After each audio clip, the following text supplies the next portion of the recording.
안녕하세요. 킹덕성입니다. 오늘은 제가 이제 표 그리기 특강 뭐 이런 식으로 제목을 붙여가지고 준비를 해봤는데요.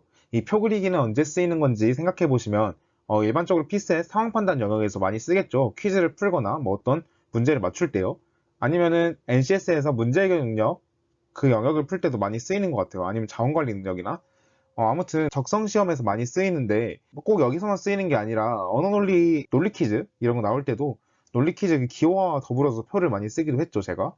그래서 이걸 좀 정리해서 보여드리려고 해요. 표를 그리는 상황은 이제 문제에서 좀 한정이 돼 있고 티가 좀 나는데요. 이걸 제가 문제를 여러 개 풀어보면서 보여드리도록 할게요. 일단 오늘 이 영상에서는 조금 쉬운 편의 문제를 다뤄보고 다음에 또 찍을 기회가 있으면 그때는 좀 더 어려운 고난도 표 문제를 한번 제가 다뤄보도록 할게요. 이 문제는 2013년 5급 상황 판단에 출제되었던 문제인데 뭐 어렵지 않아요. 일단 천천히 먼저 파악한다는 느낌으로 볼 텐데 표 그리는 문제는 항상 두 가지 중에 하나예요.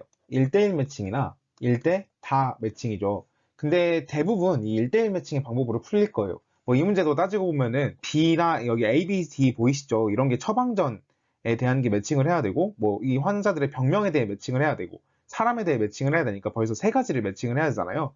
근데 이제 1대1 매칭을 하고 그 주변 어딘가에 써주면 세 가지는 매칭 충분히 할 수 있죠. 근데 이 1대 다 매칭은 세 가지가 아니라 뭐 네 가지, 다섯 가지 이렇게 나올 때 그때 한다고 생각하시면 될 것 같아요. 그렇게 생각하시고 제가 한번 읽어보면서 같이 풀어보도록 할게요. 옳게 짝지은 것을 고르는 거죠. 일단 짝짓는다는 말 자체가 표를 그리겠구나 파악 하나 하는 거예요. 그래서 오늘 아침 갑의 약국에 희경, 은정, 소미, 정선 4명의 손님이 방문하였다.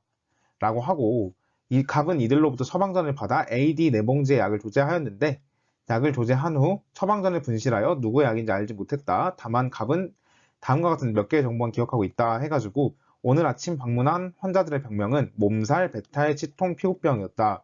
라고 해서 지금 1대1 매칭을 할 수 있는 게 지금 벌써 세 가지가 나왔는데 여기 있는 이름, 그리고 여기 처방전, 그리고 이 병명 이렇게 세 가지가 나왔는데 저는 뭐 이 중에 마음에 드는 걸로 할게요. 먼저 사람은 좀 파악하는 게 좋겠죠. 선제도 나와 있으니까. 그러면요. 바로 여기다가 희경, 은정, 소미, 정선 이렇게 해줄게요. 그 다음 세로로는요. A, B, C 해도 되는데 뭐 병명이 좀 더 저는 와닿는 것 같아서 몸살, 배탈, 치통, 피부병 뭐 이렇게 써줄게요.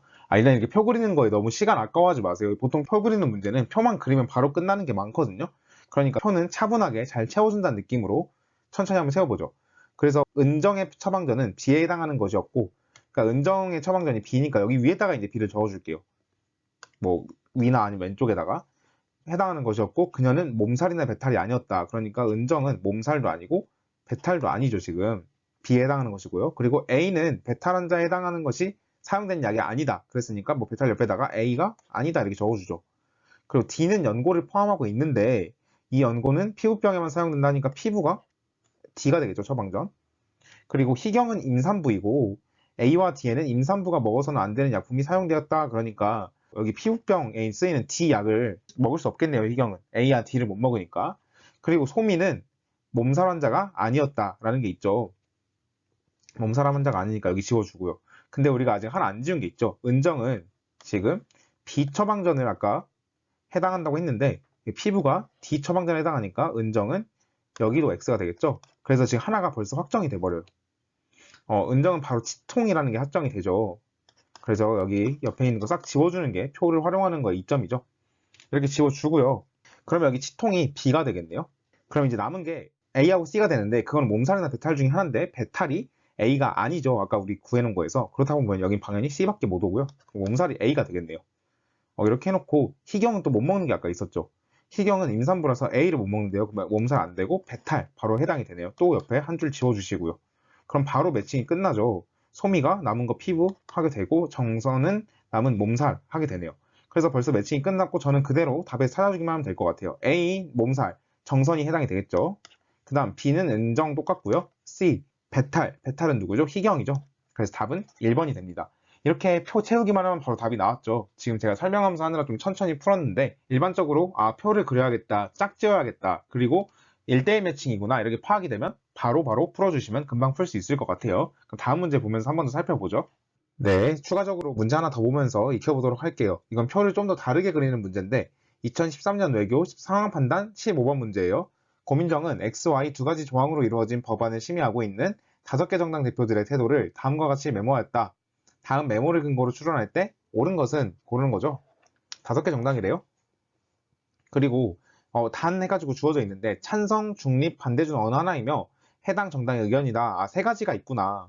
이렇게만 보고 메모를 읽어보니까 아무튼 더 읽었다고 치고요. 그러니까 표를 그려야겠다는 저는 생각이 들었어요. 한번 볼까요? A 정당 대표, X 조항에 대한 태도는 C 정당 대표의 Y 조항에 대한 태도와 같고 Y 조항에 대한 태도는 C 정당 대표의 X 조항에 대한 태도와 같음. 동일한 태도를 취한 조항은 없음. 막 이런 식으로 나와 있죠. 그러니까 어떤 거를 A, B, C, D, E 애들끼리 관계를 일치시켜줘야겠구나. 그래서 표를 그려야겠다라는 생각을 했어요. 그래서 저는 이렇게 여기 세로에는 A, B, C, D, E 이렇게 적어주고요. 그 다음 X 법안, Y 법안 이렇게 그려줬어요. 이렇게 하고요. 나와 있는 대로 이제 채워주기만 하면 되겠죠. A 정당 대표는요. X 조항이 C, Y랑 같고 Y 조항은 C, X와 같대요. 그리고 A와 D가 같은 태도를 취한 조항이 없대요. 이거 가지고 알아낼 수 있는 거 없죠. 그리고 저는 지금부터 찬성, 중립, 반대 이런 식으로 표시를 할게요. 동그라미 세모 X로 쓰기 편하게요. B 정당 대표 볼게요. B 정당 대표 X 조항에 대해 중립이고 그럼 얘는 중립이네요. 세모. 어느 조항에 대해서도 A 정당 대표보다 부정적임. 그러면요. 중립을 내가 택했는데 어떤 조항에 대해서도 A 정당 대표보다 부정적이니까요. A 조항은 반대로 말하면 B보다는 긍정적이라는 소리겠죠. 그럼 중립보다는 긍정적이어야 되니까 A는 X가 찬성이 되겠죠. 뭐 이렇게 유추해 볼 수 있어요. 여기까지 보고요. C 정당 대표 가기 전에 A 정당 대표랑 C 정당 대표가 같은 태도를 취한다 그랬잖아요. X가 Y랑 같이. 그러니까 C도 찬성을 하겠죠. 그 다음 C 정당 대표를 보죠. C 정당 대표 하나의 조항에 대해서는 찬성이고 나머지 조항에 대해서는 중립임 이렇게 나와 있죠. 그럼 이게 찬성이니까 얘는 이게 중립이 되겠죠. 그럼 반대로 A는 Y가 중립이 될 거고요. 그 다음 다시 B를 살려주면요. B는 어느 조항에 대해서도 A 정당 대표보다 부정적이니까 이 중립보다도 부정적이겠죠. 그러니까 무조건 반대를 하겠죠. 여기까지 우리가 찾았네요, 벌써. 그 다음 D 정당 대표는요. X, Y 조항에 대한 태도가 같대요. 근데 우리가 아까 봤던 것처럼 A와 D는 동일한 태도를 취한 게 없대요. 만약에 D가 뭐 동그란 걸 할 수 없으니까 찬성을 할 수 없으니까 뭐 세모를 했다고 치면요. 여기도 세모가 돼야겠죠. 같으니까 태도가. 그러면 Y가 같아지니까 안 되네요. 당연히 찬성도 안 되니까요. 그러면은 내가 할 수 있는 거는 반대밖에 없겠죠. 양쪽 다 같아야 되니까요. 그 다음 이 정당 대표는 X 조항에 대해 중립이며 Y 조항에 대해서는 D 정당 대표의 태도와 같음. 그러니까 여기는 반대겠네요. 벌써 표를 다 채웠네요. 그럼 저는 이제 선지만 확인하면 끝나겠죠. 두 조항에 대해 가장 부정적인 정당은 A 정당이다. 아니죠. D가 둘 다 반대를 하고 있으니까 D가 제일 부정적이고요. 2번 Y 조항에 대해 정당 대표 과반수가 찬성이다. 라는 말이 있죠. Y조항, 이게 C 혼자만 찬성하고 있죠. 그래서 2번도 아니고요. 3번, 두 조항 모두에 대해 찬성한 정당은 없다. 그렇죠. 둘 다 찬성한 정당은 없죠. 그래서 3번 맞고요. 답은 3번 해주고요. 뭐 추가적으로 좀 더 볼까요? 4번, X조항에 대해 정당 대표 과반수가 반대이다. 얘도 반대 한 명밖에 없어서 아니죠. 5번, X조항에 대해 같은 태도를 보인 정당은 2개이다. 같은 태도 보이네? 2개가 아니라 3개죠. 그래서 아니죠. 그래서 답은 3번이 됩니다. 하나만 더 보고 끝내도록 할게요. 하나만 더 볼게요. 2016년 입법고시 상황판단 4번 문제인데 이것도 표를 그리면 훨씬 쉽게 풀 수 있거든요. 근데 이제 어떻게 그린지 한번 보죠. A대학교 졸업 예정자들은 다음에 졸업에 대한 3가지 규정을 모두 충족시켜야 졸업이 가능하다. 졸업 예정자 갑, 을, 병, 정, 무 5명의 요건 충족 여부가 상황과 같을 때 옳은 것은 하면 상황을 봐야 되긴 하겠죠. 그러면 일단은 이 규정을 모두 충족시켜야 졸업이 가능하다. 이 말이 중요한 말이죠. 이 3가지 규정을 저는 이제 표에다 넣을게요. 그리고 갑은 병정부가 있으니까 이렇게 그려야겠구나 생각이 들겠죠. 뭐 이거 방향은 상관이에요. 어디든 상관없지만 학점 그리고 뭐 전공 그리고 외국어 뭐 이런 식으로 할 수 있겠네요. 그리고 갑, 을, 병, 정, 무 이렇게 넣을게요. 이렇게 해놓고 바로 상황을 보죠. 졸업 예정자들의 3가지 요건 충족 여부의 조합은 모두 상이하다. 그냥 조합이 다 다르다고요? 알 수 있는 건 없죠, 여기서. 그리고 모든 졸업 예정자들이 최소 한 가지 이상의 요건을 충족시켰으나 졸업이 가능한 사람은 아무도 없다. 여기서 알 수 있는 건 뭐 이 경우는 없다는 거죠. 셋 다 충족시킨 경우는 없다는 거예요. 그리고 또 하나. 그리고 XXX도 없다는 거예요. 모두 한 가지 이상의 요건을 충족시켰으니까요. 그 다음 전공 시험 요건의 충족 여부는 갑, 병, 정 3인이 동일하고 을, 무 2인이 동일하다. 뭐 그렇다고 하고요. 그 다음 갑병정 중에서 두 가지의 요건을 충족시킨 사람은 갑과 병이다. 아무튼 갑과 병은 두 가지를 충족을 했겠네요. 그렇다고 보고요. 갑과 을은 각 세 가지 요건의 충족 여부가 정반대이며, 이거 중요한 말이죠. 정과 무도 각 세 가지 요건의 충족 여부가 정반대래요. 중요하네요. 그리고 가장 중요한 이 조건이 맨 마지막에 들어가 있네요. 을은 외국어 요건을 충족하였다라는 말은 을은 외국어 요건을 충족했다고 하고요. 이게 중요하죠. 그 다음에 갑과 을이 세 가지 요건 충족 여부가 정반대래요. 그럼 갑은 외국어를 충족하지 못했겠네요. 그쵸? 대신에 갑은 학점과 전공을 다 충족시켰겠죠. 왜냐하면 두 가지 요건을 충족시켰으니까요. 갑은 이 중에서. 그러니까 이 을은 갑과 반대니까 이 두 개는 다 충족시키지 못했겠네요. 여기까지 채워줬네요. 그 다음 또 하나 찾을 수 있는 게 전공 시험 요건 충족 여부는 갑, 병, 정 3인이 동일하고 그랬으니까 갑, 병, 정 이 3인이 동일해야겠네요. 이게. 그리고 을, 무가 동일하니까 이게 이렇게 동일하겠네요.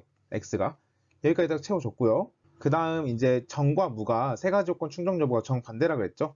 그리고 또 하나 알 수 있는 거는 갑, 병, 정 중에서 두 가지 요건 충족시킨 사람이 갑과 병밖에 없으니까 이 말은 정은 한 가지만 했다는 소리잖아요. 그래서 정은 이 두 개도 아니게 되겠네요. 여기까지 알고 그 다음 정과 무가 세 가지 요건 충족 여부가 정반대니까 무는 반대로 여기 두 개가 동그라미가 채워지겠네요. 그리고 이제 우리가 병을 어떻게 알 수 있는지 보니까 이제 조합으로 찾아야겠죠. 맨 처음에 아직 안 쓰였으니까요. 이 충족 여부 조합은 모두 상이하다 그랬으니까 OOX 있고 XXO 있고 뭐 XOX도 있고요. OXO도 있으니까 없는 거 한번 찾아볼까요? 5 넣으면 여기는 X밖에 못 오니까 안 되죠. 그럼 여기 앞에다가 X를 넣어야 되는 건 맞는 것 같고 XO, X가 있으니까 XO, O가 없죠. 그러면 이 조합 하나밖에 들어갈 수 없겠네요. 지금 병에는. 그럼 우리 다 채웠어요. 이제 답만 확인하면 되겠죠. 갑은 전공 시험 요건과 외국어 요건을 충족시켰다. 아니죠. 외국어 충족 못 시켰죠. 을은 학점 요건과 전공 시험 요건을 충족시켰다. 아니죠. 전공을 못 시켰으니까. 을과 정의 외국어 요건 충족 여부는 상이하다. 그렇죠. 상이하죠, 서로. 그래서 답은 3번이 되고요. 4번. 5인 중 학점 요건을 충족한 사람이 그렇지 못한 사람보다 더 많다. 학점 요건 충족한 사람 2명이니까 안 그런 사람이 더 많죠? 5번. 무는 외국어 요건만 충족시키지 못했다. 무는 전공 요건만 충족시키지 못했네요. 그래서 답은 3번이 됩니다. 이렇게 표만 잘 그려주기만 해도 답이 바로 나오죠. 그러니까 이런 문제 너무 어렵다고 피해가지 말고요. 자칫 보면 복잡해 보이는데 표로 하나씩 확인하고 아닌 경우 채워나가다 보면 금방 채워지니까 이렇게 차근차근 푸는 연습 해보시길 바래요. 그럼 제가 다음 영상에서는 더 어려운 고난도 문제 가지고 표를 한 번 더 연습해 보도록 할게요. 오늘 여기까지 하고 감사합니다.